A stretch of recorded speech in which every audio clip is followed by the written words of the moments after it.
Good morning, everybody. Welcome to Coffee with the Mayor and City Manager. Good morning. We're glad to have you. It's so great to see all you in person, and we also are on Facebook Live as well, so good morning to everybody that's joining us today. As usual, we'll go through some of the hot topics that are going on in Lake Havasu City, and then we'll take any questions that you may have on anything that we covered today or anything that might be on your mind and answer those questions for you. So we'll get right into it. Most of what we've been doing over the last month or so since we last met is the budget. Every year we have to pass a balanced budget by June 30th, so it goes into effect for our fiscal year on July 1. Jess and his team work diligently starting in December or sooner? September. to kind of put all the pieces together. And then it kind of all culminates into the annual planning session of the council and staff that we have at the end of January or early February. And then several public hearings that we have that we talk specifically about our CIP, which is our capital improvement, generally infrastructure projects. And then we talk about our general operating budget. And so we've been going through a variety of those things. I'll talk about a couple of highlights and then I'll turn it over to Jess to talk over some of the details. So the highlights of the budget is we're in a very good position financially. Our fiscal health is very solid. We have a 5-year outlook that shows positive trends that go all the way out to a 5-year outlook, which is fantastic. Those of you that have been following us for quite some time know that wasn't the case just a year and a half ago. We were looking at deficits and what that might look like. And when I say deficits, they were planned deficits. It was a structural budget deficit, basically spending into our savings account, knowing that we had those resources that to deliver the services. But now over the last year, we've had some really great growth in visitation, visitors, residents moving here, and spending. So that amazing 1 year has shifted that whole thing. So in our 5-year outlook, we look great. The budget that's being proposed proposes no debt financing, no tax increases, also fully funds our budget stabilization fund or our rainy day fund, and also our contingency fund. So really fantastic broad overview of what that budget looks like. I said that in about 1 minute, but Justin and his team have been working on it for 9 months, so I'll let you talk about some of the details and the process and some of those highlights. Yeah, no, certainly. So the budget adoption will be, the tentative budget adoption as well as the CIP adoption will be on the council meeting on Tuesday for the council members to consider.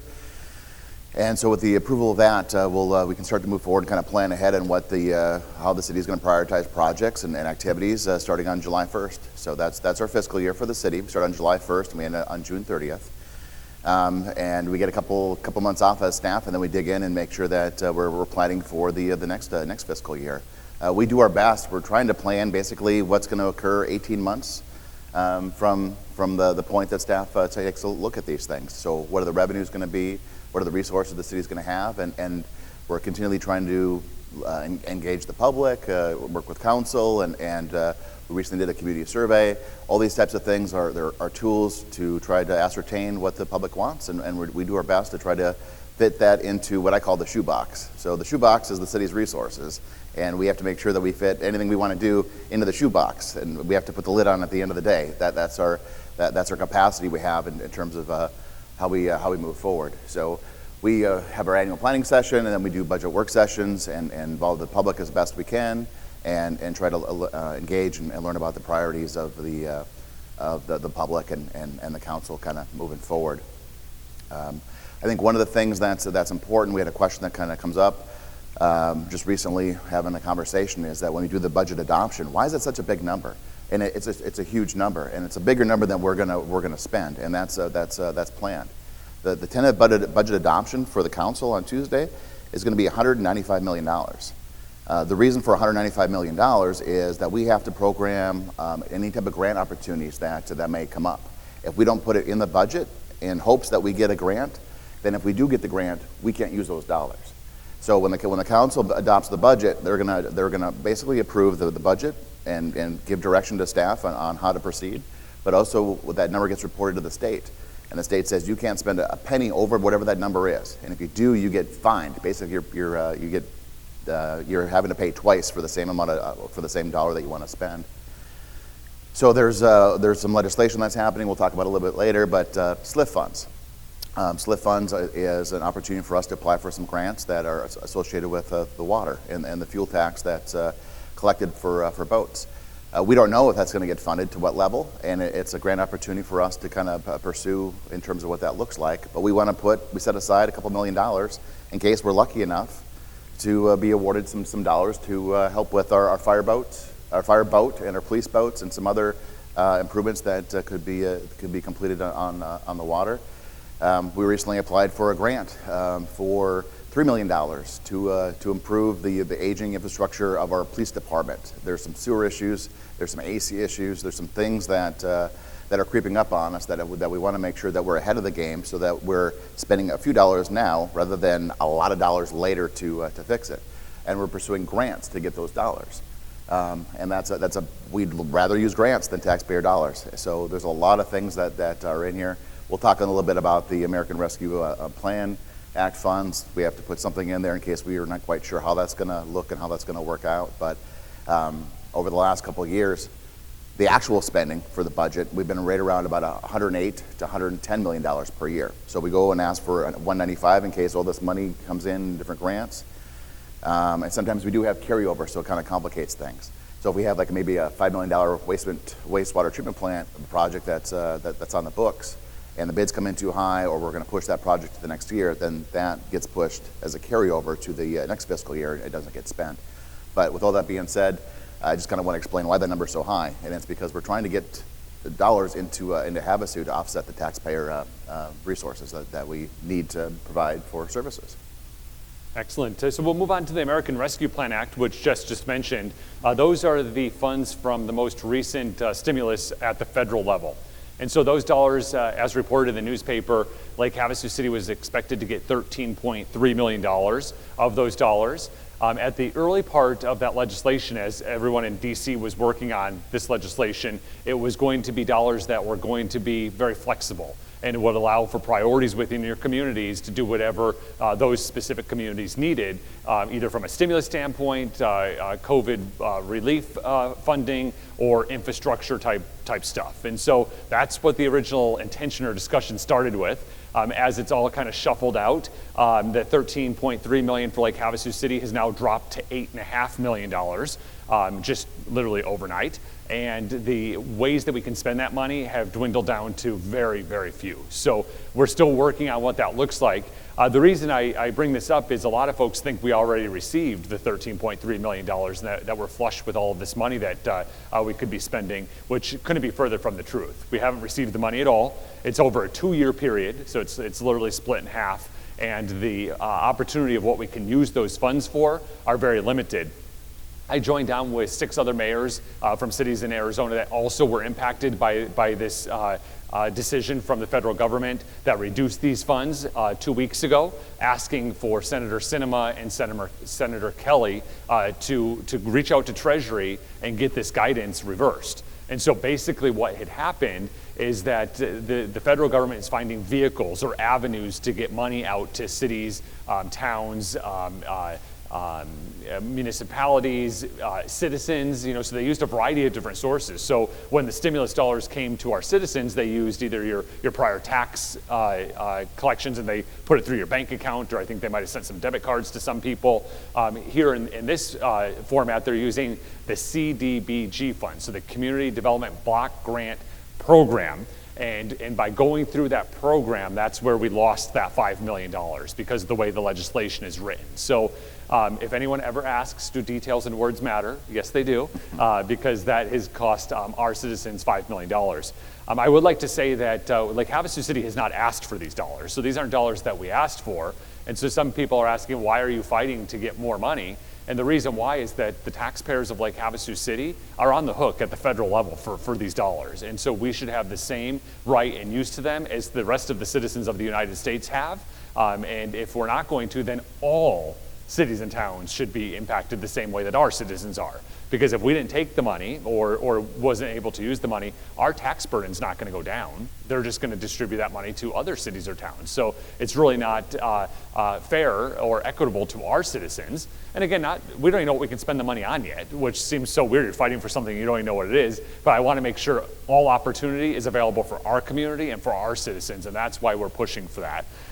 This week, Jess and his team attended a call with Treasury, and it looks like they told me to go pound sand. So it doesn't look like I'm winning in this fight, but I'm still not going to give up, just because we need to be able to have an equitable solution for everybody. So that's where we're at with the American Rescue Plan Act, and we should hopefully know more in the coming month or so. One, for what we can use the monies for, and then two, if and when we're going to get it and what the amount's going to be. So it will be a very public process when we talk about the money and what can be used. Jess and his team will identify needs, opportunities, pathways, and then bring it to council during a public hearing for a public discussion on what that might look like. If I can, Yes, Mayor. So Lake Havasu City, we're not alone. So all the cities in Arizona across the country are all wondering and scratching their heads how these dollars can be used. There's a whole lot of guidance and a whole lot of nonsense that's written down in terms of how these funds can or cannot be used. If you look at it real quickly, you see words like water infrastructure and sewer infrastructure and broadband. But there's so many strings attached and so many requirements to be made. You can't just spend money on water and sewer. They have to be for areas that are designated as slum and blight. We don't have any areas in Havasu that are designated per the federal regulations for those types of projects. There's dollars in there for broadband. We get really excited, and then we start reading a little further. It's for communities that have download speeds of 25 megabytes per second or less. So tell me about it, right? My Suddenlink has been out of my house personally for the last 2 days. So and I'm not alone. That's not my situation. That's the community situation. So we get excited when we start talking about avenues and options moving forward. I just want to mention that too, because if you look at it real quickly, you see some things in there about like water, sewer, broadband, other things that might be tied to some things that are needs in Havasu, but the requirements are so specific that we're talking to our neighboring cities and towns across the state, and everyone is scratching their heads in terms of what this looks like. So we'll continue to do our due diligence and come up with a plan, involve the public, and proceed. Yeah, and this might actually take an act of Congress for real to change this. So the intention of what our elected folks in D.C. told us originally and told the citizens of the United States is not it's not what the reality is. And so we might have to go back and engage our federal delegation to change this and make it right for the citizens or correct it so it can work. I mean, there's no sense in, even at the federal level, of spending money that is not necessary for the advancement of our country. So stay tuned. We'll keep you posted on that, but we'll keep focused on it. Staying in the theme right now of budgets and the like, we'll talk about the utility rate study. We've talked about it several times over the last year and a half in this forum and others, but it's now a reality. Council met, adopted the new rate structure. And so what the new rate structure is, if you follow us really closely, we did option B for water and option B for sewer. What that means is that's the lowest amount that residents or ratepayers would be paying. So the option that council chose was the lowest option of out-of-pocket for our ratepayers. Just by way of history, when McCulloch created Lake Havasu City, he created the IDD, or the Irrigation and Drainage District. He did that by putting a sod farm out on the island, so just a grass sod farm that he was able to use throughout our community, but it allowed him to create this district. What this district meant for Lake Havasu City is $5.7 million a year in property tax collections for the water fund. And so that's been ongoing. However, when Lake Havasu City voters voted to incorporate in 1978, the IDD was supposed to go away. However, at the time, the IDD had debt for the original sewer infrastructure that was installed, like along Swanson, Smoke Tree, some of those initial housing tracts. And so they had debt. Councils, long before me or anyone that's elected today, refinanced that debt a few times to basically extend the $5.7 million property tax collection. With the IDD's expiration, the $5.7 million in property taxes goes away, so everyone's property tax burden will recede next year. is when that expires. But we had to find a way to make up for that $5.7 million in the water fund. So the water fund and sewer is an enterprise fund. And what an enterprise fund means is it's basically its own not-for-profit system. So what it costs to provide water and wastewater services needs to be paid by the ratepayers or the users of that service. And so that's what an enterprise fund does. We have several of them throughout the city, but water and wastewater is one of those. And so sometimes people will say, well, if you have excess money in the budget or in the rainy day fund, use those monies to put into the water fund or the sewer fund. We cannot do that. That's against the law. So that cannot happen. It has to be within the enterprise fund. Whatever those costs are then paid for by the ratepayers. And in our case, prior to the new rate study, the IDD monies paid for some of that, and then the ratepayers paid for some of that. So the modeling that Justin and his team sought out when they brought the consultant in to look at all of the different data was we wanted to focus on some key avenues. One was to create equity across the entire system. Basically, all ratepayers and all users of the system and the infrastructure pay their same fair share of the infrastructure. Currently, the way the rate structure is set up is part-time residents or residents that only use their place on the weekends or maybe in the winter months or the summer months and it sits vacant. Otherwise, they don't pay into the infrastructure piece because the base monthly charge is lower. So you'll see everybody's base monthly charge is going to go up. But with that, you get the inclusion of some water in there and some wastewater components. So 39% of all ratepayers in this new structure, so 39% of them, and now this is very fluid because this will change month on month based on your usage. So you're now paying on your usage, but very fluid. But taking the last 12 months data, 39% of all ratepayers will see no rate increase or a decrease in their rate on residential customers. So with the new thing, the new topic that's been adopted by council. So we had to take a look at all of these different avenues to take a look at it. So basically you get, everyone sees a higher base monthly charge. It includes up to 500 cubic feet of water. So our low water users, which there are many of them, upwards of 50% or more that are low water users, will be in a good position there. And when I talk about you're not going to see a rate increase or even maybe a decrease, you also are getting that property tax decrease too. So don't forget about that component on the other side. So Justin and his team did a really fantastic job putting all of these numbers together and really bringing something forward to the council and the community that was fair, equitable, and would also sustain our system for 10 years into the future, and then our infrastructure for 25 plus years.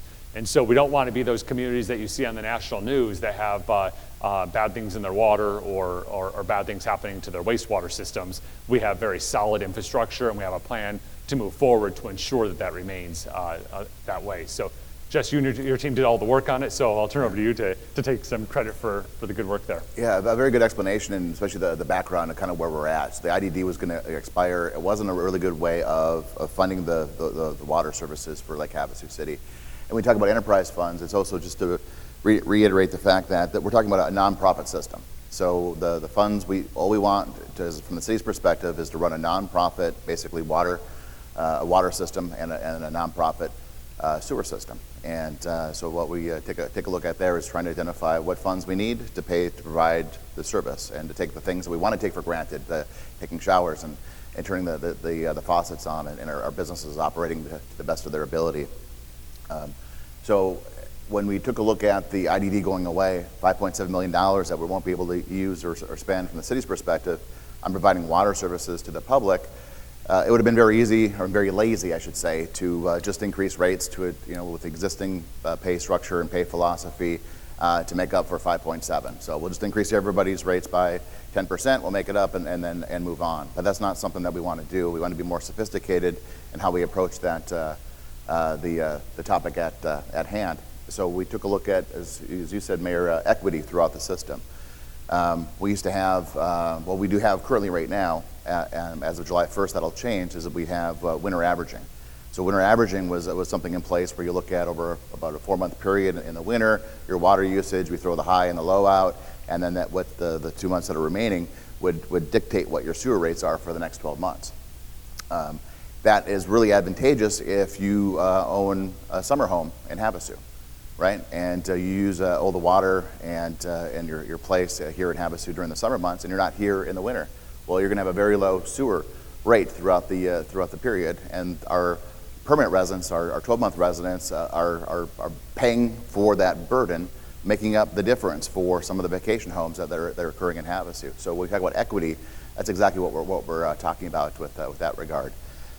We looked at one of the things we looked at also was we had condos or shared meters that are out there. So if you have like 1 meter and you have 4 or 5 or 10 or more, like condos or places that are on 1 meter, for up until the last several years, they were paying much less for that system. So maybe it's a 2-bedroom, 2-bathroom condo, and they're paying far less than a 2-bedroom, 2-bathroom single-family residence. So we just wanted to make sure that what the water usage that's happening at this address is the same for the resident that's occurring over at this address. RV parks were something that was also very deflated. We took a close look at the usage that was happening there.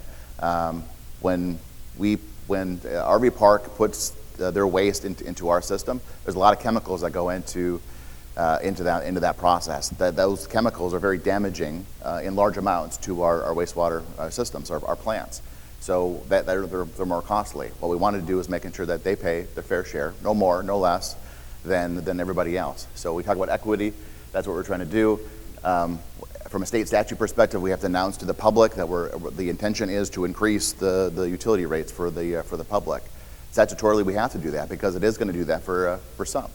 But upwards of close to 40% based on behaviors and usage and so forth, aren't going to see that same impact because of taking a look at that pay philosophy, that pay structure, and trying to provide equity into the system. Yeah, thank you.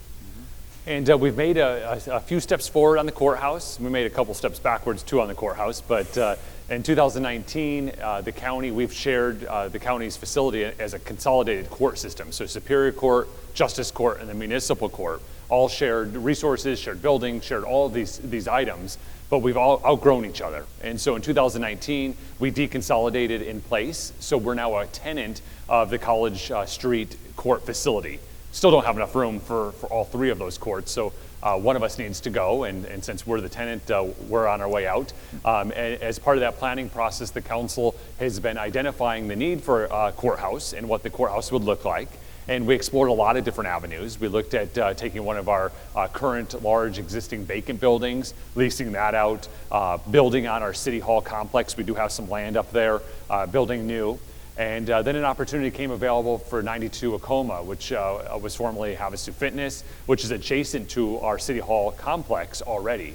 We'll have those shared resources of having the facilities at City Hall to help offset some of the needs that we'll have at the courthouse.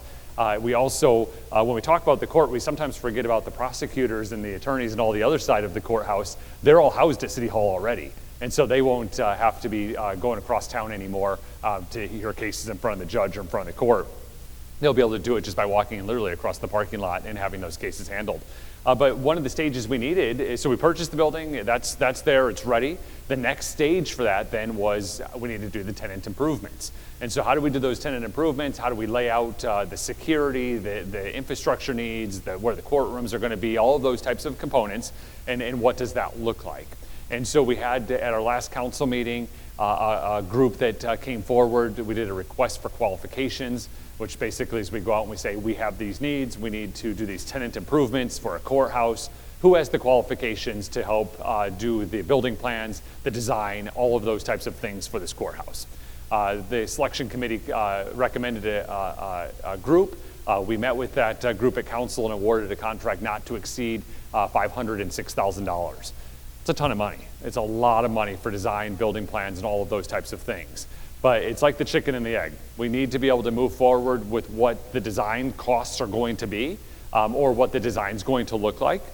The reason the contract is not to exceed is there's a few options in the contract and opportunities with this building that we could put a second floor if it was deemed necessary. But there's really only one chance to put a second floor or design for a second floor, and that would be now. So in the initial planning conversations, they'll meet with staff, they'll meet with the judge, and they'll determine what those needs are. We did learn at the council meeting that they believe right around 20,000 square feet or so is going to be sufficient for full build out of our community.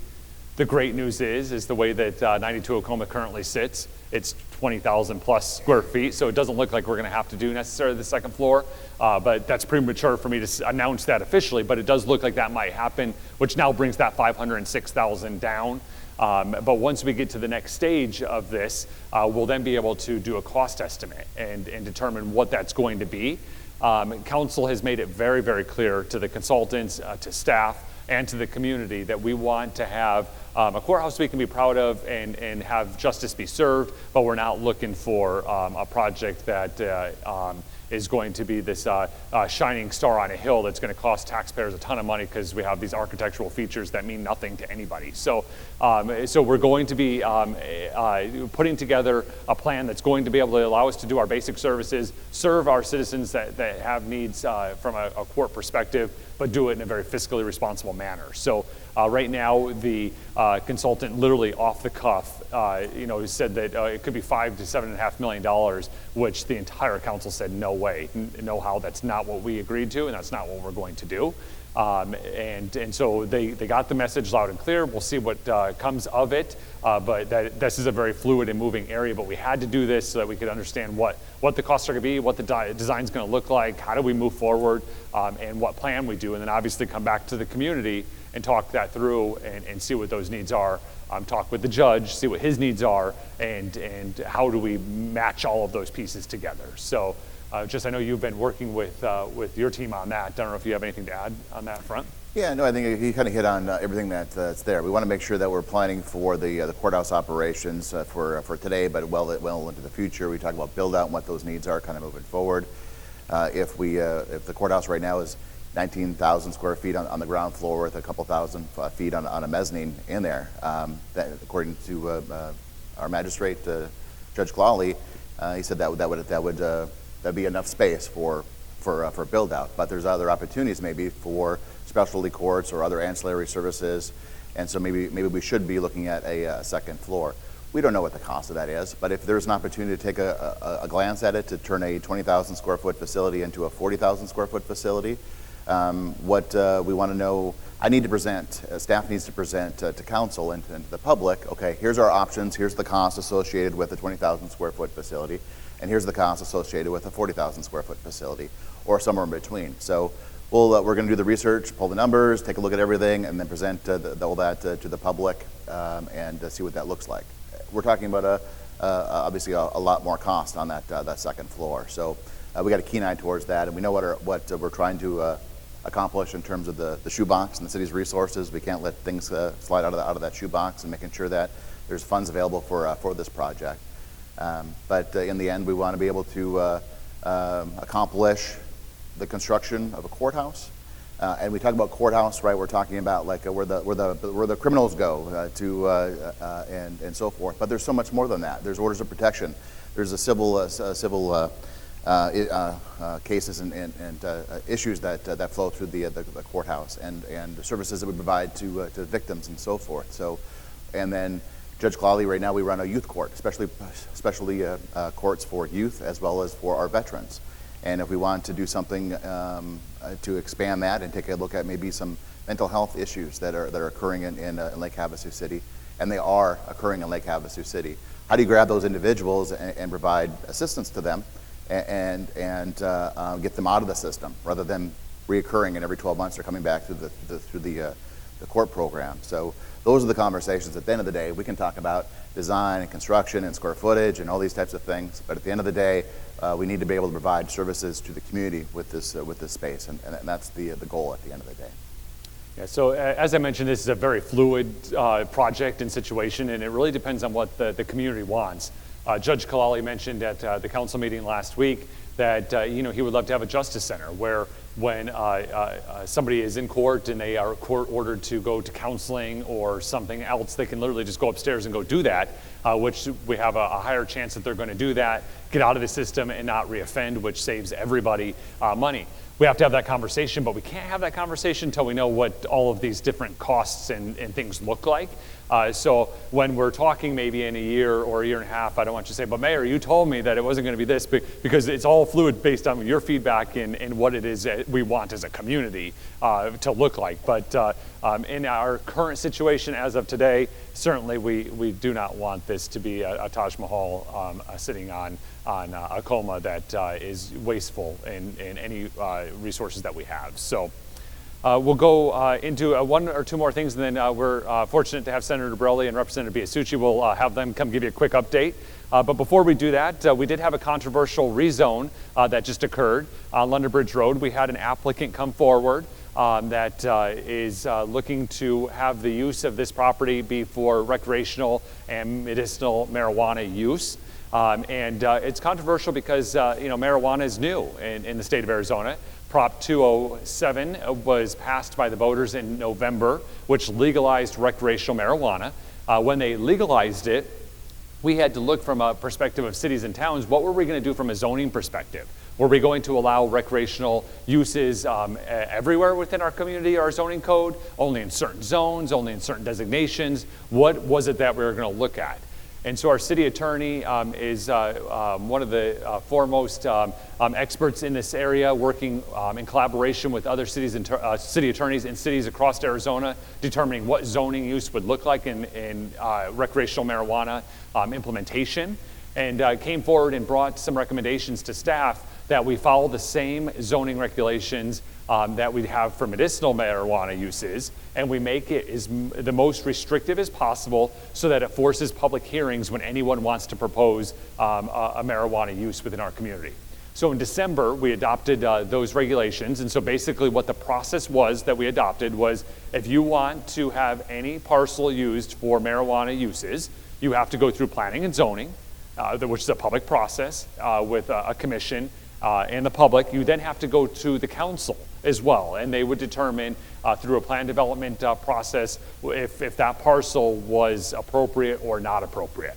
We also had some restrictions in there that you needed to be 500 feet. I'm going to get confused between 1,000 and 500. You had to be 1,000 feet away from certain things and 500 from others, but basically from schools, liquor licenses, churches, other facilities, parks. So there were some of these areas. So by doing that, there's only about 5 or 6 parcels that are even available based on what we adopted in December in our entire community. That doesn't even mean they're available for sale or for purchase or any of those. They're just, that's the only things that meet those requirements. So we knew we made it very, very restrictive. So we had an applicant come forward. They asked for a couple variances. One was a variance from the amount of feet away from another spirituous liquor license and the number of feet away from a park. And in this situation, it's the state park, Windsor State Beach, basically the Windsor 4, but it is the gateway to most all of our special events that are held at Windsor Park. And so the question was, do we allow this now legal use in the state of Arizona to zone there, and what would that look like? So if you've traveled around, which I'm sure many of you have, you can go to places in Nevada and California, and you can literally see marijuana stores on every corner, and with big marijuana leaves and the like, and that's just not what the will of the council was, and it certainly wasn't the will of what we've heard from our citizens either. And so we had to find what that balance was going to be, but again, it's a legal use, and so whether we agree with it or not, it's legal. And so we had to determine, so what occurred was the council did vote for the rezone in a 4-3, so it was a really tight vote, but they did approve that rezone request. And some of the reassurances, really from my perspective, as an elected official and as a citizen, is that currently the way the proposition is written, we have 2 licenses here in the state, here in the city of Lake Havasu City. That's all we are going to expect, at least for the next 5+ years. There are some social equity licenses that are built into the proposition, but in total for the entire proposition, it's 26 of those social equity licenses. And basically what those licenses are is folks that, this was written by the people that wanted this passed. So it's people that have been, who have offended drug laws and have one other requirement: can apply for the social equity license and now start selling marijuana. So that's how it was written and how it was passed. And so there's 26 of those licenses available. Now, would I expect in the future them to be similar to the way liquor licenses are? Probably, but that's not going to happen based on the current proposition that was passed by the voters. That would have to be done by another proposition passed by the voters or by the state legislature that eases up those types of things and makes those legal. I don't see that happening anytime soon, but maybe in 20 years we might be looking at that. So that was how that rezone happened, why the rezone happened. We should not expect to see a marijuana store on every corner. And so those are kind of the components, but you have to kind of balance those private property rights with a legal commercial use or legal retail use and opposition of the public to what this now is. So that was what the London Bridge Road rezone was about, and kind of what the action that the council had to take. We also have the building codes and the fire codes coming up for second read at our council meeting on Tuesday. There was an article in the paper today about the city's perspective on that and the county's perspective on that. So basically, from the city's perspective, to the 2018 building codes is what we're looking to move to from the 2012, and the fire codes would mirror that as well. The reason why is the majority of the tri-state area is on the 2018 building code. And being on the building code, then it allows for architects, designers, planners, and builders to work across one set of codes versus having to be like, okay, I'm in Lake Havasu, I have to look at these 2012 codes. Oh, now I'm in Bullhead, I have to look at these 2018 codes. So it brings that equity to it. But the council and the discussion that we had was really important that the cost to build did not increase based on these codes. And we were told by our building official that the 2018 codes really provide a lot of clarification. So there's not a lot of changes to it, but a lot of clarifications to get rid of the ambiguity. Perfect. Big word. In the 2012 code. And so that is what that's aimed to do. And then on the fire side, there's a couple of minor changes that won't impact any of our businesses. The council actually gave direction to staff to go back and look to ensure it's not going to impact our businesses. It's been confirmed that it won't, but it also does impact our ISO rating or our insurance rating, which sometimes impacts the way that insurance rates for homeowners insurance, property insurance are determined. And so if we didn't make this adjustment, we were looking at going from an ISO rating of 3 to an ISO rating of 9.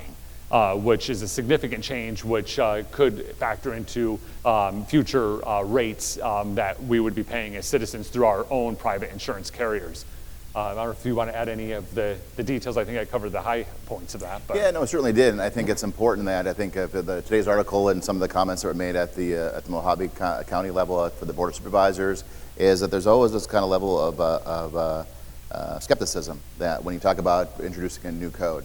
So what's in there? What's in the old code and what's in the new code, and how's that going to impact the building community, how it's going to impact our residents, how's that going to impact our special events and so forth. So that was the guidance from early on as the staff digs in and says, okay, what's the difference? And what's the impact going to be going from the 2012 to the 2018 building code and fire code? And they did the research. We took a look at all the things that are in there. I reached out to other communities that have adopted it in the last couple of years to see what the impacts were. And we really want to do our due diligence. We open it up to the contractors in the building industry, sent out a press release, we put notifications at our window where all the plan sets come in and said, please take a look at the 2018 and tell us if there are concerns. We want to address them. And so that we did that, try to collect as much information as possible. And in the end, the building codes are in place because we want to make sure that as property owners, as customers in different businesses, that we walk into a building like this and know that it was built with a degree of quality that's going to ensure that the roof's not going to cave in, or if a fire breaks out, that there's proper exits and sprinkler systems and things like that are in place. So that's really what we're trying to accomplish. But we don't want to burden the building industry, and so that's where our eye is there. And then this is going to be ever evolving. So if there are issues that come up as part of the code process, we will take a close look at it and bring it back to council and address any concerns that may come up over the course of time. Yeah, excellent. All right, I would like to introduce a couple of my colleagues on the council. So we have Vice Mayor Jenny Koch is with us this morning. Good morning. We have Councilmember David Lane is joining us. Good morning. Councilmember Nancy Campbell is joining us. And then Councilmember Cameron Moses is with us as well. Yeah. And then we do have Senator Borelli who's making an appearance, and Representative Biasucci. So if you two would like to come up, tell us what's going on in Phoenix. Councilmember Lane, do you have, we have a microphone here. So if you could just spend a few minutes, and I know we'll set the timer for the senator. Yes. Yeah. 2 minutes for Senator Borelli is 3 hours. Yeah, so. good to see you. Good to see you too. Yeah. I'm going to let age go before beauty, so Senator Borelli. Age before beauty.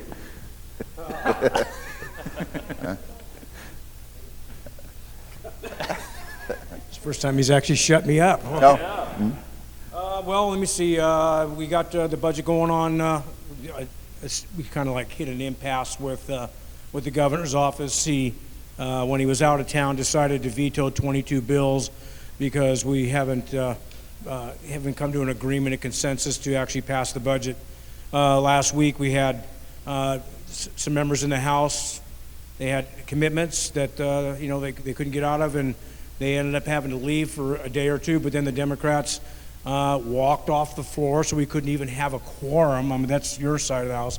And on my side of the House, we pretty much had the same thing. We had one Senate member who just refused to come in until her bills were put up. And, well, we don't put your bills up, but we can't pass anybody else's bills. So you get some of those kind of, I'm going to call it childish, but I don't care because I've told it to their face. I think that's kind of bad behavior. You're there to do a job. And if I have to travel 3 hours to get here to do the job, then I think you're 20 minutes away. I think you should be here too.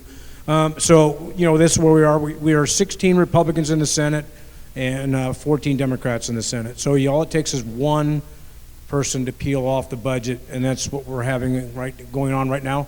So, but we're getting there. So, they're on what's in the budget. My big asks are the Veterans Home, and I'm pushing and lobbying very hard to have it here in Lake Havasu. What that means is it's got to be a public-private partnership, so to speak. Someone's got to donate the land, which we have somebody that's willing to donate the land here locally. They deed that over to the State Department of Veteran Services. And then the state comes in with 35% of the construction cost, which is, I asked for $25 million because that's 100 beds. And then the federal government comes in with the other 65% of the construction costs. And then the ongoing funding comes out of the veterans benefit himself. So that's federal dollars that are coming into the state to take care of that. So the only thing that we've got is the $25 million commitment. And I always tell everybody, it's not what does it cost, what will it make? Because that's going to be 100 jobs. All the goods and stuff like that they're going to have to buy. They're going to have to buy it locally. And, it's going to be good paying jobs. Now, this is not Club Med for a veteran. This is the indigent. We're talking their family's gone. They have no other place to go. This is senior assisted living. And, I'm going to be biased because I'm a retired Marine, but I think they deserve the highest level of care that we could possibly provide. But it's taken me 9 years to get this far. I've kind of been on the back. I took a back seat to a couple other counties. Yuma County, I took a back seat. They got theirs. Tucson got theirs. Flagstaff got theirs. And this time I says, no more. We've got the money for this. The federal government has actually set aside $500 million for these type of projects. That money is already sitting there. It expires in September of 22, so we don't take advantage of this now. I don't know when it's ever going to be done, but that's the hill I'm dying on. That's going to stay in the budget, and in the House side, Leo concurs, and I know the governor concurs with that, so that's going to stay intact.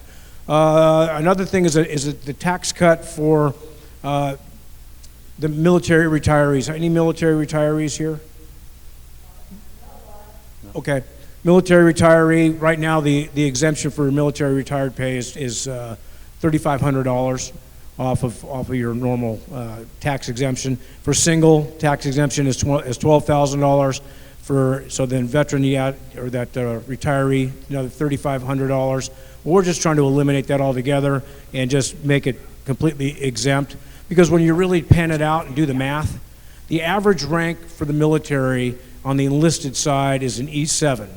They make under $24,000 a year. It's like 23 and change. So when you actually start penciling that out, and you add in, you deduct the 12,000 and then the 3,500, which currently exists right now, which at 2.9% is the current tax rate now, but we're going to get another flat tax thing, but it's at 2.9%. When you factor all that in, it's $187 a year. Okay. Now, here's my point. After 9/11, we saw a big surge of people joining the military. This is 2021. That means people that joined after 2001, they've been at war for 20 years. They didn't earn that pension here in the state of Arizona, and I don't believe the state of Arizona is entitled to it at all. Not one red cent, except for if they go buy something at the store. That's it. So it's $187. Now, we have 600,000 veterans in the state.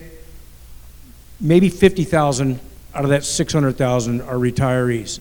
And 80 to 90% of those are going to be the enlisted side. Now, the average rank for an officer is a major. So they'll pretty much make almost double what an E7 would make.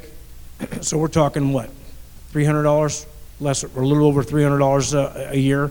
Once again, the state's not entitled to that. I don't believe they are. They should be hands off. It's bad enough that the federal government's sticking their nose on that one too. So anyway, but that's one of the things we're fighting for. I would like to have the individual income tax exemption right off the bat. Just make it $24,000 a year, and that takes care of who? That's the $500 a week people. For a lot of times, a lot of people, that's the may I take your order please people.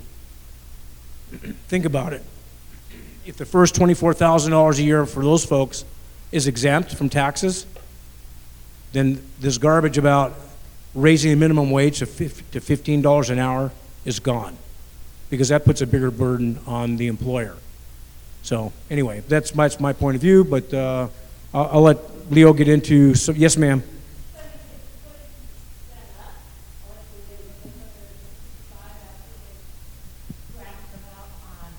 Medication that would give them the thoughts of suicide.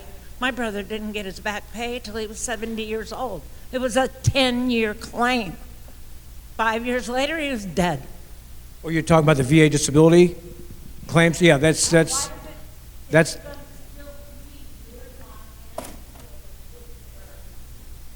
Well, I'm talking two different things. A military pension is different than a military disability. Now, that's the Veterans Administration, and you're right. There's a huge backlog on that. When I was handling a lot of veterans claims on behalf of the American Legion for a vet, as a veteran service officer, I saw a big change on getting claims through under the Bush administration. Was a lot less bureaucratic, and then the Obama administration came up and it become more bureaucratic, and then of course when President Trump got elected, then we saw things change a lot drastically, and a lot of things got changed on healthcare stuff, especially on the healthcare side. And now we're back to bureaucratic resistance is what the bureaucrats do, because you know, we pass laws, same thing as federal government does. They pass laws, but then they give rule-making authority to the bureaucrats, and if you build a bureaucracy, the bureaucracy is going to protect the bureaucracy. So, but that's the federal VA issue. But I understand what you're talking about. Yes, sir.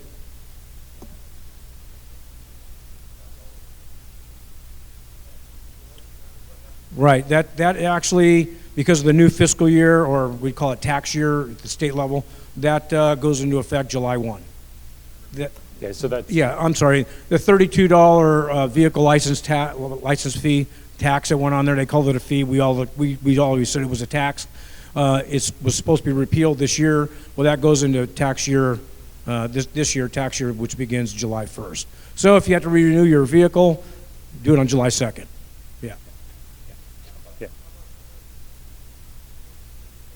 Yeah, Dave, we'll let Representative Biasucci take over. And yeah, that's a good one for my colleague here. Yeah.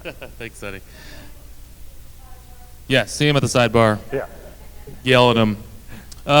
So really quickly, I'll just start off where he left off. So with the budget, one major thing, like Senator Brelli talked about, his ask was for the Veterans Home, which is it's a huge ask. It's a great project, and that's in the budget. My ask was Highway 95. As you all know, you drive on this Highway 95 every day. I'm sure you love the speed bumps and the potholes and everything else. And it was funny, when I first introduced the bill to have the entire 95 repaved, it got voted down in committee. And so you understand, when they say the great state of Maricopa, that's a real thing. You have all these legislators who live in Phoenix, and they have no clue what our roads are like out here. And they said to me, there's no reason why you need $23 million to repave those 21 miles of highway. I said, really? So they voted the bill down. I said, okay. I came home one weekend. I started taking pictures all along the highway of all the great spots that we have. I went back to committee, threw it at their face and said, so you're saying this is okay?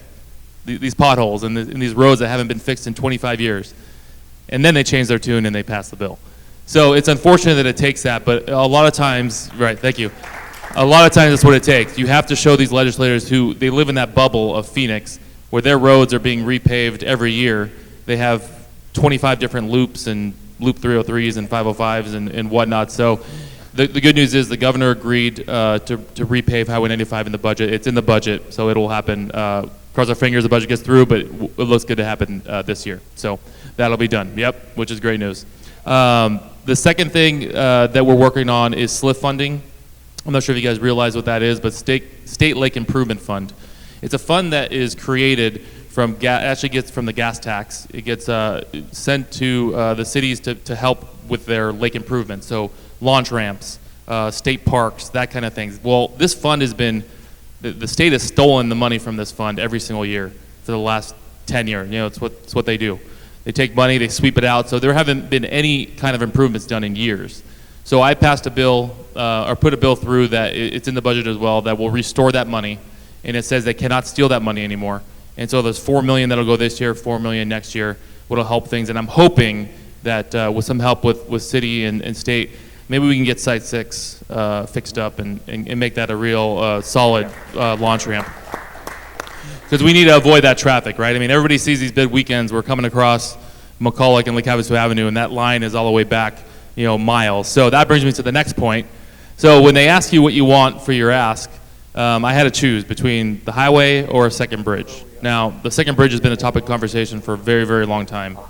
But the highway is a priority, right? We have sections that have not been repaved in literally 25 years. I mean, that is unheard of.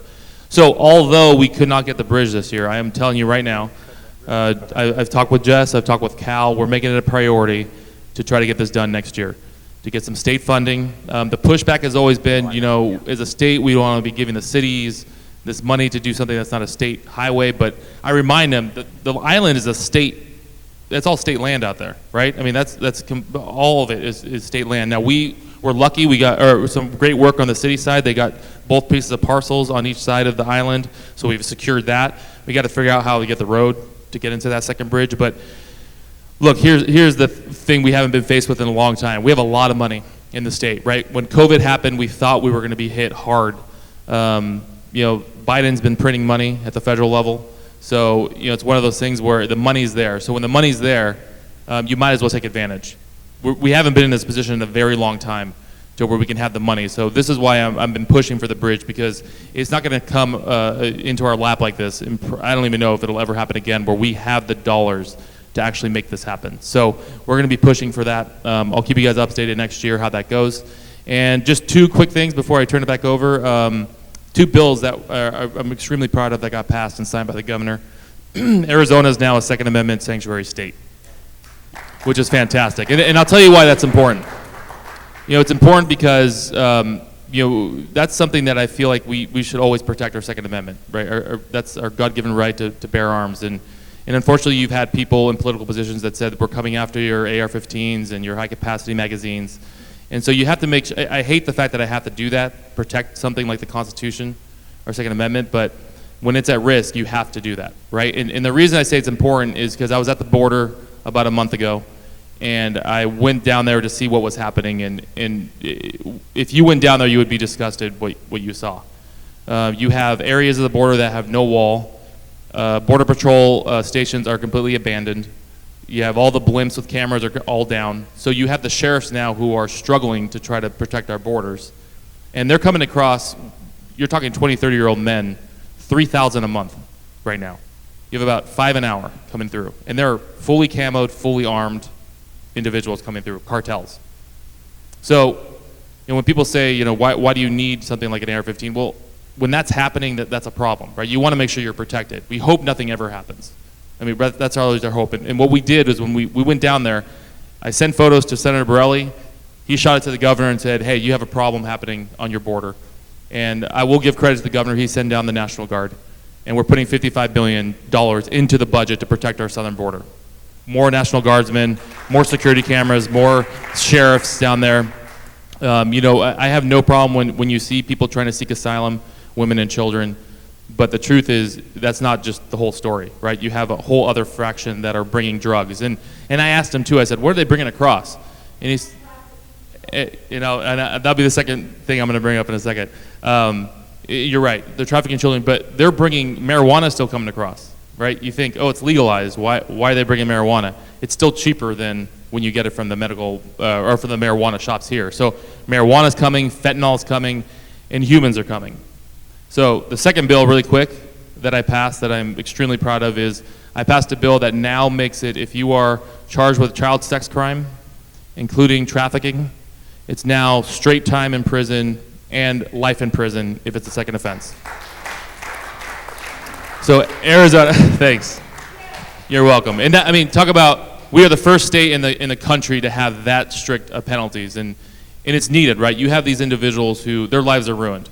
When you have a story that I'm going to end with real quick that should just solidify why this bill was necessary. You had a Border Patrol agent who, and it didn't hit the national news, it was in some small areas, but he told a story about how this little girl came across the border. She was 10 years old, and she had no voice. Her voice was lost. And so the Border Patrol agent went to the medical staff and said, look, she can't speak. We don't know what's going on. The medical staff took her. They came back to the Border Patrol agent, and they told him, they said, hey, look, we're sending her out to the hospital because they realized that this little girl, 10-year-old girl, was being sexually molested the entire way up on her trip. So this is the reality. I share that story not to make you angry and sad, but I tell you this story because we need to realize what's really happening, right? You have this picture that's painted that this is just people coming over and it's no big deal, but the reality is you have traffickers who are bringing in children without their parents, right? They're figuring out 4 or 5 days in when they're interviewing these kids, and then they finally are comfortable to say, this is not my mom, this is not my dad, I've been raped on the way here. This is a common story, and until we do something about it, this is why we have to do something about it. Excuse me. This is why I pushed to pass that bill to say no. We're done playing games, right? If you're gonna ruin a child's life like that, you don't belong on our streets. And Arizona is we're leading the way now on making that happen. So, yeah, go ahead. Yes, correct. You're right. You're absolutely right. I agree. I agree with you. I agree with you. Yeah. You're welcome. You're welcome. I appreciate that. And she was just thinking. And then, but before really quickly, I will touch on the flat tax. So everybody knows this is in the budget. Senator Borelli talked about the taxes for the veterans, but we have a lot of money in the state, like I told you before. And so I'll ask you guys this question. When we have too much money, what does that mean? The taxes are too high, right? We're taxing you too much. So this is why we proposed a flat tax now. So now we have 4 brackets currently, the tax for your income tax. And it goes from 2.59 all the way up to, I believe, 5.3 or something around that range. So our proposal is get rid of every bracket, have one bracket, 2.5% across the board, doesn't matter what you make, will be your new income. That means more money in your pocket, which is how it should be. You guys know how to spend money better than we do as government, in my opinion. So when we have too much of it, we got to give it back. So that's in the proposal, and we will make you all aware, because there's been a lot of talk of where the cities are going to be impacted and affected negatively, and police departments are going to be cut. That's not true. We're making sure that the cities are held harmless. So there are things we can do in the budget to protect cities if they're going to lose revenue. We have that in place. Yeah. No. No. So that is still in place because because of Prop 208, you have an additional tax that's on top of the 2.5 that was passed by the ballot 2 years ago. So it's flat at that, but you have an extra tax still. So this flat tax is meant to protect everybody, to make sure that the money goes back in your pocket, and deductions are still there. Yeah. All right. Well, thank you so All much, right, thank you.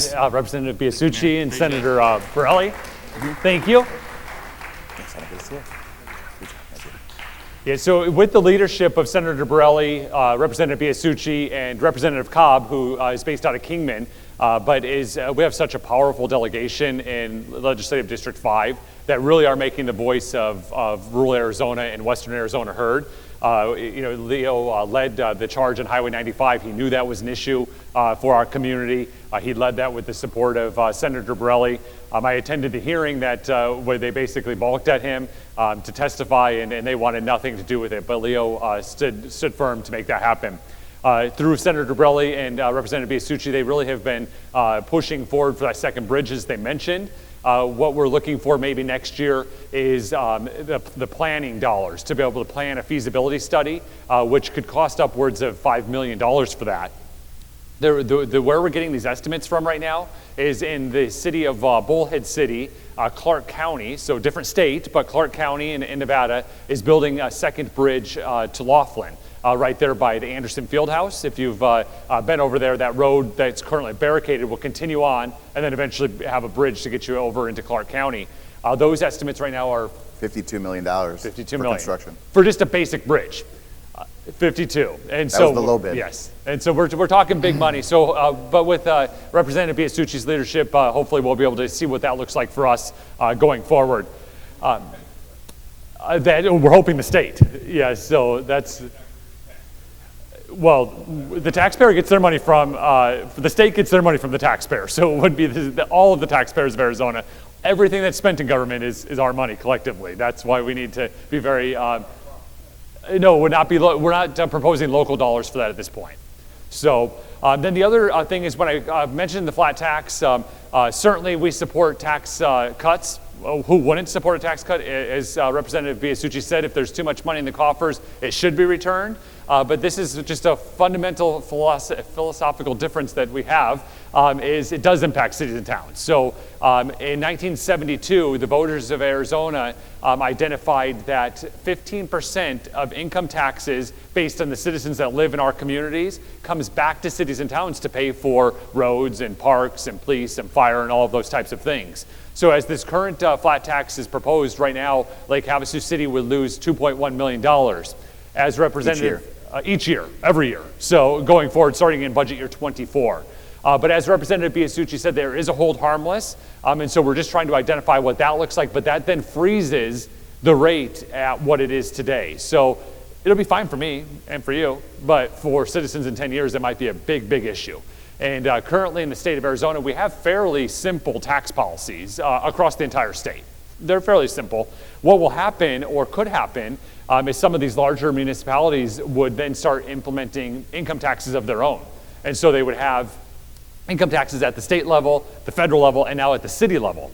So if you talk about it at, say you're down in the valley and you're an employer in the city of Phoenix, for example, and you have employees from Glendale and from Scottsdale and from Tempe, you now might have 3 different income tax rates for the local level that you have to contribute and track and pay and do, and it's just very complicated for no reason.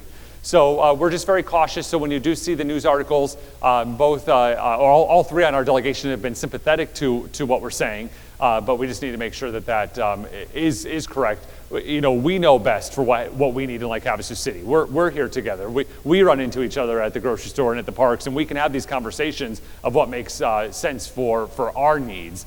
We don't need Phoenix telling us what to do. So, but if they do have excess money, we still support a tax cut, and that should happen. So that's where our position is on that. I don't know if you have anything to add on that before. We're getting very close to this part of the program where it's your turn. So we'll just keep moving. Mm-hmm. All right, a couple of quick things. London Bridge lighting. It's our golden anniversary this year. We'll be celebrating 50 years of the dedication of the bridge.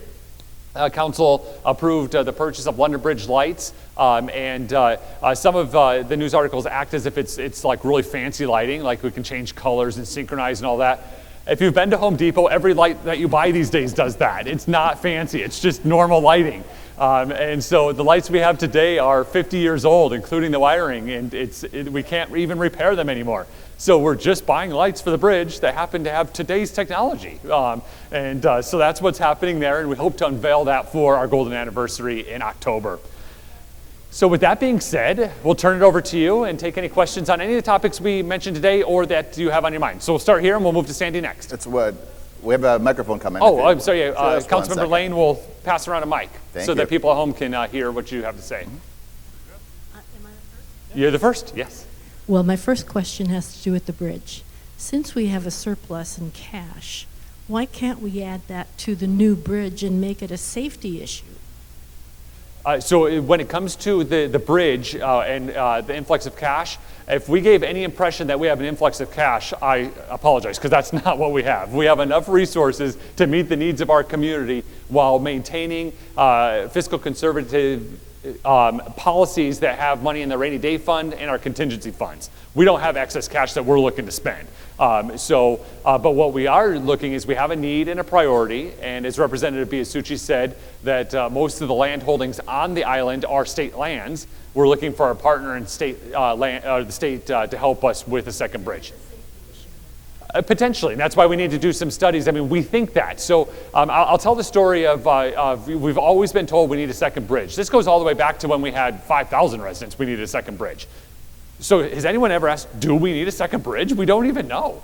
So there's never been anyone that's been stuck on one side of the bridge or another. There's never been a safety issue. We have command centers on both sides. I'm not saying we do or we don't. We just don't know. We've just been told the story since the 70s that we're going to get a second bridge, so I think sometimes we just repeat it, and the end result might mean that we do need one, and we need to prioritize it quickly. Or there might be, oh no, there's technologies in the way road traffic management can happen that it's not necessary. We think that, but we do. But is it true? Because our bridge is structurally sound. I'm sorry, can you put the mic, You Councilmember can Lane? only go on supposition no matter what. That's the way it works. Life goes forward, it doesn't go backward. Agreed. But our bridge, although it's the world's largest antique, it really is, it's 50 years old with an antique facade put on it. So I'm not saying we need one or we don't. I think we always repeat it and we don't know what the real answer is. So we'll get those answers, and that's what we're seeking to do. Sandy? Councilmember Lane will get you the microphone. First off, I'd like to congratulate you for your service to our community through COVID and all that nightmare crap. Thank you. You really handled things very well, and I just wanted to say that first before I bring up a couple of old things. Okay. Okay, we benefit from bad boys and bad girls as teenagers and their fines, correct? It goes to the city, some of their fines, and municipal and judicial courts have been separated. I've always worked with the youth of Judge Kay's Senior Veterans Program. A lot of them, the youth of the veterans that have problems, have either gone to substance abuse or been able, when they came to my house that was safe and told me the truth of what happened, the parents would say, the child ran away. I want him home. Crying, carrying on. The teenager would come to my house where there were some of their friends that were understanding of their situation. He goes, I didn't run away. We were in a fist fight and I didn't want to cold cock him. His father was actually taking him up to Bison Hill for weekend fights for $300. The kid didn't run away, got kicked out. So when the officer came to my house threatening me for harboring a child that had broke the law, I said, you better get the full story. This kid left, ran away from what I call Jackass Flats, and came to my house. I talked to Judge Kay, I wrote a letter. I got the kid into Harbor House in Kingman. Wonderful facility. He worked out. They helped him a lot. We need that. Is it Uncle Bob? Okay.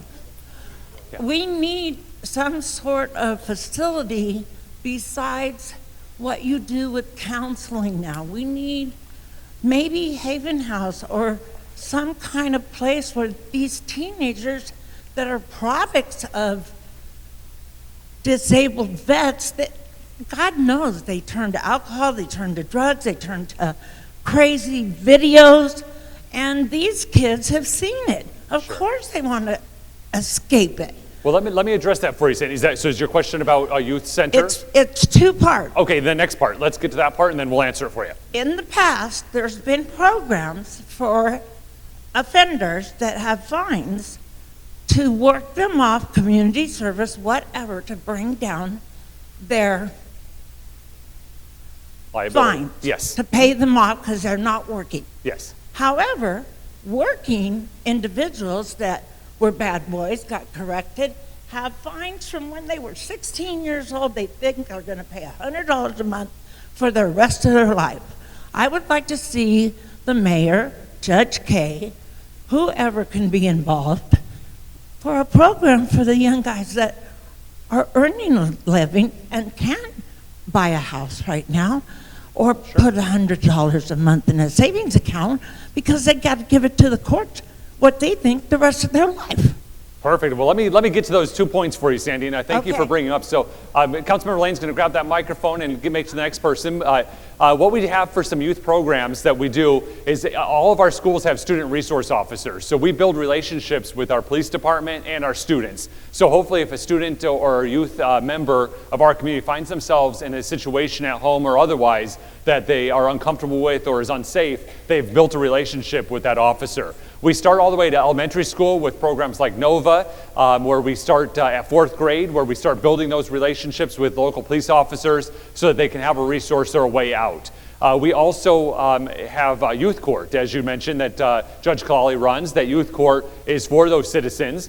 And then when it comes to fines and fines that are put on people that have created crimes or got themselves into trouble, there's a lot of minimum mandatory sentencing. So as Representative Biasucci said, this is a bad example to correlate the two, but there's mandatory sentencing under the bill that passed for folks that do things to children.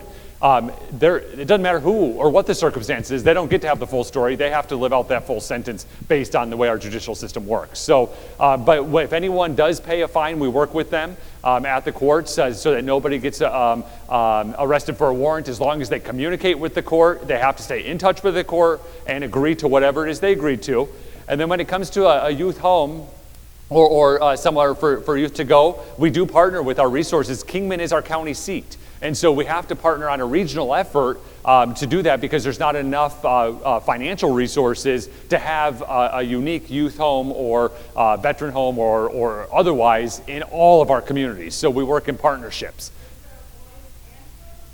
There has been boys and girls, and it's changed over the years. Mary Lou, you might know. I'm sorry to put you on the spot. Yeah, so there is a co-ed for those that are watching at home for that. So thank you for the question. I think we'll go to Dave. I'm sorry, Senator Borelli has a comment or a question? Yes, just to follow up, Representative Biasucci got a law passed this year that if you can't pay your traffic fines and so on and so forth, you can do community service. And it's up to the judge for that. So that taking care of traffic tickets, that's huge because sometimes you just can't pay the traffic ticket, then it goes to a warrant, so on and so forth. But that law got signed and that got passed this year. Yeah, thank you, Senator. Yeah, we'll go to David, and then we'll go over here. And then we have a few questions on Facebook too that we'll take after this question. We'll go and get into some of those. I know we talked about a lot of different programs that are affected on future growth rates and so forth. So I'm confused. How do you guys look at or determine what the growth percentage is going to be, or what resources do you use to say, this population is 55,000 plus now, but in 5, 10, 50, what's the methodology? Yeah, great question. So we have, Lake Havasu City is actually pretty fortunate because of our land holdings and the way that we're landlocked. We know what full build out of our community is going to be. So our full build out is about 97,000 or so residents. It would be full build out. And we've been able to plan for that. So we have enough water resources and water allocation for full build out. We have all of our planning documents, which is our general plan, which is updated every 10 years by, and then ratified by the voters of our community.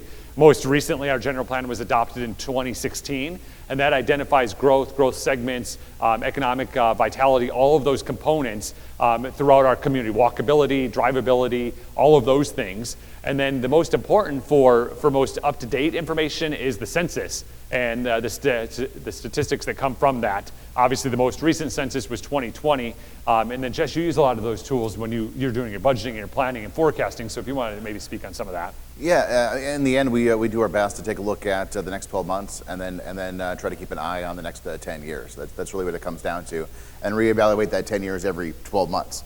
I mean, who could have seen what was going to happen over the last 12 months? So we take a look at, Council asked a lot of questions in the last budget work session about how we forecast revenues, and Councilmember Moses was keen.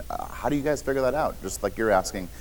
And we don't identify 4% one year and 2% another year and 11% the other year, but we try to be conservative in terms of what that looks like. So in terms of like sales tax and growth, we're projecting 3% every year. So, and we know we're not going to be correct every single year, but over the course of 5 or 10 years, we think that's going to balance out to get to that point. We look at stats, information, collect data, and analyze it. We're going to do about 400 or so new single-family homes this year in Lake Havasu City. So that's a lot. 400 new certificates of occupancy is what we call them. So that's 400, and so that helps us take a look at what the population growth is going to look like and how that's going to impact our roads, our water and sewer infrastructure, and so forth, and have a plan for the long term. What does that mean? So permits, activity, census data, what we see in the public, conversations, all that stuff goes into all of that analysis, and then ongoing. So yeah. The services that we offer through the city, so like parks and rec programs, police services, court services, we have statistics that we have from all of that. How many people have enrolled in our youth programs? How many people are in our adult recreational programs? How many folks are arrested? So then we can plan for officers in the future that way as well. So, sir? Hi, this is a residential question. How are you dealing with the Airbnb situation? Yeah, great question. I mean, my house belongs to someone else 4 days a week. I can't use my backyard. I can't sleep in my own bedroom. They're up till 4 o'clock in the morning. Do we actually have curfew laws? And don't tell me call the police, because I've called 30 times. Sometimes they show up. It's not their fault. They've all got other things to do. It seems so trivial. But when you have people that are 20 feet, the walls in Havasu, the easement, 20 feet apart. That's it. Sounds like they're right in my bedroom. 10 kids in a swimming pool for 14 hours. I don't care if they're kids. Come down here and go swimming. Adults who curse you, women after drinks curse you. They won't. So I want to know how we can defend ourselves. What am I supposed to do? Yeah, great question. And you've probably heard me say this a million times. You're not alone, and we sympathize with you, and we want to be able to manage our neighborhoods. In 2014, we adopted an ordinance that allowed us to manage our neighborhoods. It worked very, very, very effectively. So it allowed you to have a peaceful night's sleep, when it allowed your neighbor who owns that property to engage in the short-term rental environment if that's what they wanted to do. What it included was really some real basic things. So it included a good neighbor brochure, a 24-hour local emergency contact, that they paid their TPT, that they put in their trash cans. This is before the blue bins, because before they put the trash out on Sunday in a bag and the coyotes would get into it or other animals, it'd be blown all over town. And it worked out fantastic. And we were able to coexist, and you had a peaceful night's sleep, and your neighbors were allowed to do what they wanted with their private property rights.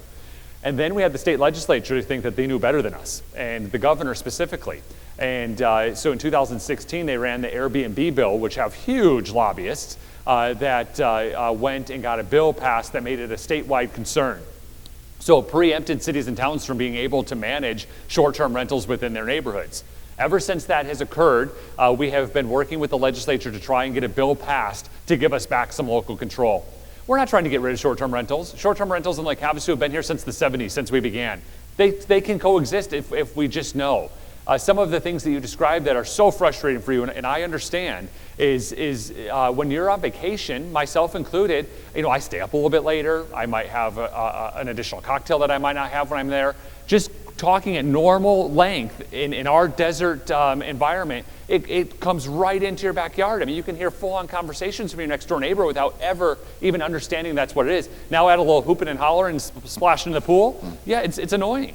And so my first recommendation, call the governor and tell him your story, your personal story. I sat with him last February, 2020, and I said to him, he was doing the State of the State address in Lake Havasu City. I was doing the State of the City address. And he said, what is your major concern? And I said, short-term rentals. He said, well, why would that be? We solved that. Because they ran a bill that did party homes, because he happens to live in a beautiful area in Paradise Valley, that they were renting these 10,000 square foot homes to throw weddings in. So every weekend, 200 cars come in, park on the roads, and then they have their big old bash and 200 cars leave, and they were getting pissed or mad. And so they changed the law for party homes. And so, but he didn't take into account our one-offs that we're having. And we're changing and taking our neighborhoods into hotel zones. It's not appropriate. We have worked, we want a very common sense approach in Lake Havasu City. Local contact, register locally, let us know who you are, good neighbor brochure, very common sense stuff. Unfortunately, not all of our cities, our counterparts to other cities want that. Some want some real serious stuff. They want to limit the housing stock. They want to ban them completely, which isn't going to work with their lobbyists. So we need something that's doable. Give us something so we can make sure you can get to sleep at night, and then we can continue working further on addressing that. Because short-term rentals are impacting our housing stock. It's taking people that have long-term rental, or used to have long-term rentals, now turned into short-term rentals. It's a big mess, and we sympathize with you. We understand some of the things we did do locally that we could. We just changed the noise ordinance this year. We're now also monitoring noise on the C scale. I always have to ask just because I don't know CD, all these different things, but the C scale, which is the thumping that you hear, the thump, thump, thump. So do call the police, and they will come. And it's not too trivial for us, and that's, as David mentioned, those are statistics we keep, and then we can say to the governor's office, this is what we have. So, do we actually have a curfew law? Oh, we don't have necessarily a curfew law. You don't have to be in your home at a certain time. There is a noise ordinance that after 10 p.m., you have to bring down your noise levels. The police tell me it doesn't have to be 10 a.m. 10 p.m., I'm sorry. 10 p.m. If it's 4 o'clock in the afternoon and it's too loud, they can shut it down. But the decibel readings are higher at different hours of the day. So 4 p.m. they can be louder than they can be at 10:01 p.m. So, but we'll talk offline on some of the specifics of your situation. But that's globally what we're doing from that perspective. We do have some Facebook questions, so we'll turn it over to Jerry. If Councilmember Lane could bring the mic to Jerry, and we'll take some Facebook Live questions. All right, there's a couple in here about affordable housing. When are we going to address affordable housing? And the other question is, us locals can't find affordable housing anymore because of the Airbnbs. Yeah, so what a segue into that. So affordable housing is really critical for Lake Havasu City. Let me preface that by saying it's not only our problem. It really is a statewide and a national problem that's occurring everywhere. Cost of building is going up, cost of land is going up, but we have convened a group of stakeholders that involve people that have land holdings, that can develop projects that can give us different varieties of housing structures, so apartment homes, brownstones, duplexes, those types of things that increase the housing stock overall, so we don't only rely on single-family residential. That can bring in rents that are affordable for folks to be able to have. The tricky part of this is the city doesn't build housing. Right? The city doesn't build housing projects. I mean, that's just not what we do, but we can partner and bring all the players together. And so we're working with folks from the federal government with grants and grant availability. Representative Biasucci has attended our meetings along with Senator Brelli, but Representative Biasucci's office is the lead in this area with Department of Housing grants. We're working with the Mojave County Department of Housing. and anyone that will listen. So every phone conversation that we have, do you build housing, is the last question to see if they'll help build some more housing in Lake Havasu City. So we understand it's a challenge. We are working on it, and it's going to be a long-term solution. I mean, it's not something that's going to solve by tomorrow. And I do agree that some of those Airbnbs or those short-term rentals converting over is impacting that as well. So.